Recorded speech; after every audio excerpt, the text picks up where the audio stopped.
সকাল ৬টা থেকে মদন মিত্রর এই দক্ষিণেশ্বরের ফ্ল্যাট সেখানে যেমন তল্লাশি চলছে, তার আরো একাধিক ঠিকানা সেখানে আজকে সকাল থেকে পৌঁছে গিয়েছেন আধিকারিকরা এবং পুরো নিয়োগ দুর্নীতি মামলার তদন্তে নেমে একাধিক ব্যক্তিকে জিজ্ঞাসাবাদ করে মদন মিত্রের নাম উঠে আসে। আর সেই সূত্র ধরেই আজকে তল্লাশি দেখতে পাচ্ছেন ঠিক কোন কোন ঠিকানায় আজকে ইডির আধিকারিকরা পৌঁছে গিয়েছেন।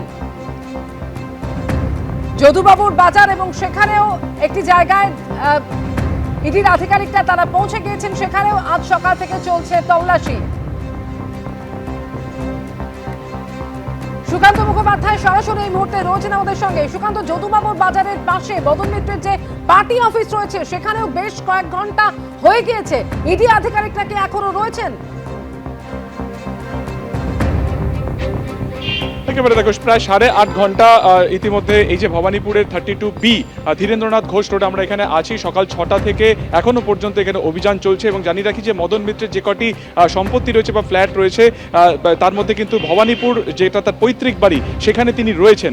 এবং তোমাকে কিছুক্ষণ আগে যে ছবি দেখালাম, মাত্র কিছুক্ষণ আগে যে সেখানে কিন্তু সিআরপিএফ এর সংখ্যা আরও বাড়ানো হলো। সিআরপিএফ এর একজন পদস্থ আধিকারিক তিনি কিন্তু ভেতরে প্রবেশ করলেন এবং দেখা যাচ্ছে যে সামনে তারা রয়েছেন। গোটা বাড়ি ঘিরে কার্যত এই যে তল্লাশি অভিযান সেটা কিন্তু চলছে। মদন মিত্র যিনি 2011 সাল থেকে কামারহাটির বিধায়ক, তোমাকে বুঝতে হবে যে টাইম লাইন যদি ধরি আমরা এই দুর্নীতির, অর্থাৎ এই যে পুরো নিয়োগ দুর্নীতির মামলার, সেটা কিন্তু মূলত 2014 পর থেকে হচ্ছে। ফলত এই যে 2011 সালের পর থেকে কামারহাটিতে বিধায়ক তিনি, এবং এই যে 60টি পুরসভার বিরুদ্ধে দুর্নীতির যে অভিযোগ উঠছে এবং সেই সংক্রান্ত তথ্য বা নথিপত্র অয়নশীলের ফ্ল্যাটে পাওয়া যায় বা তার অফিসে পাওয়া যায়, সেখান থেকে কিন্তু একটা বিষয় জানা যাচ্ছে যে সেই টার্মে বিধায়ক হিসেবে কিন্তু মদন মিত্র এই কামারহাটিতেই ছিলেন। ফলত তার কোনো রকম সুপারিশ কাজ করেছিল কিনা বা তার কোনো সুপারিশে কামারহাটি কিংবা টিটাগড় পুরসভার তরফে কারো চাকরি হয়েছিল কিনা, এই বিষয়টা কিন্তু খতিয়ে দেখা হচ্ছে। এবং এর আগে অয়নশীল বা এই কামারহাটি পুরসভার একজন আধিকারিকের বাড়িতে 2024 সালে যখন রেড হয় তখন কিন্তু বেশ কিছু নতুন তথ্য সেখান থেকে পাওয়া যায় এবং সেই তথ্যের ভিত্তিতেই দেখা যাচ্ছে যেটা যে আজকে কিন্তু সকাল থেকে এই অভিযান চলে। মদন মিত্র তিনি ভেতরেই রয়েছেন এবং কিছুক্ষণ আগে যে খবর আসছিল সমস্ত নথিপত্র সেগুলো কিন্তু সেগুলো খতিয়ে দেখা হচ্ছে। তার আয় ব্যয়ের যে হিসেব, তার যে আয়কর রিটার্ন ফাইল কিংবা তার যে একেবারে ব্যাংক ট্রানজ্যাকশন সমস্ত কিছু কিন্তু খতিয়ে দেখা হচ্ছে। এবং এখনো পর্যন্ত ইডি সূত্রে আমরা যেটা জানতে পারছি যে শুধুমাত্র এই কামারহাটি বা ভবানীপুর নয়, তার পাশাপাশি কিন্তু জোকার তার একটি পুরনো ফ্ল্যাট রয়েছে সেখানে, এছাড়া সন্তোষপুরে বেলেঘাটা এবং এই বাড়ি থেকে অর্থাৎ ভবানীপুরে বাড়ি থেকে ঢিলছোড়া দূরত্বে তার একটি পার্টি অফিস রয়েছে, সেখানেও কিন্তু একযোগেই তথ্য তল্লাশি অভিযান চলছে।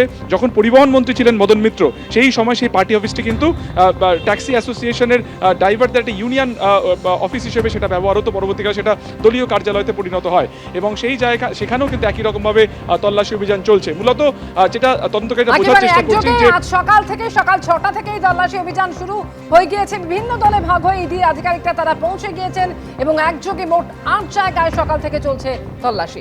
ধন্যবাদ সুকান্ত, তোমাকে, সুবিধনকেও ধন্যবাদ। মদন মিত্রের বিরুদ্ধে মূলত অভিযোগ হচ্ছে 125 জনকে বেআইনিভাবে ঘুষের বিনিময়ে চাকরি পাইয়ে দিয়েছেন তিনি, কোনোটা টিটাগড় পুরসভায়, কোনোটা আবার কামারহাটি পুরসভায়। এবং ঘুষের জন্য কখনো টাকা নিয়েছেন মদন মিত্র, কখনো বা সোনা ঘুষ হিসাবে নিতেন তৃণমূল বিধায়ক, এমনটা ইডির তরফে দাবি করা হচ্ছে। দালালদের মাধ্যমে এই গোটা প্রক্রিয়া চলতো বলে ইডির তরফে দাবি।